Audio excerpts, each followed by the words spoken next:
और आपका खैर मकदम है। तो इस वक्त की बड़ी खबर आपको बता दें, मोदी बाइडेन मुलाकात के बाद मुश्तरका बयान सामने आया है। हिंद अमेरिका ने मुश्तरका बयान जारी किया है। आपको बता दें कि दहशतगर्द तंजीमों के खिलाफ मुत्तहिद कार्रवाई का अहद किया गया है। 26/11 हमले के कसूरवारों को सजा देने का मुतालबा भी किया गया है। सरहद पार दहशतगर्दी की मजम्मत की गई है। अफगानिस्तान की सरजमी को दहशतगर्दी के लिए इस्तेमाल होने से रोकना होगा। तो हिंद अमेरिका ने मुश्तरका बयान जारी किया है। आपको बता दें, मोदी बाइडेन की मुलाकात के बाद ये मुश्तरका बयान जारी हुआ है।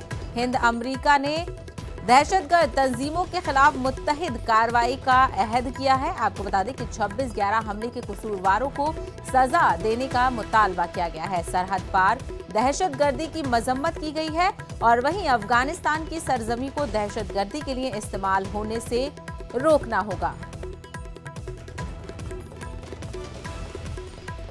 तो आपको बता दें, वज़ीर-ए-आज़म नरेंद्र मोदी का अमेरिका दौरा जारी है और कल ये दौरा खत्म हो जाएगा।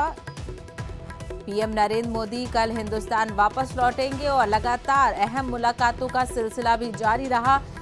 प्रेसिडेंट जो बाइडेन से मुलाकात हो चुकी है पीएम मोदी की, कमला हैरिस से भी मुलाकात हो चुकी है और क्वाड लीडरान से भी मुलाकात हो चुकी है।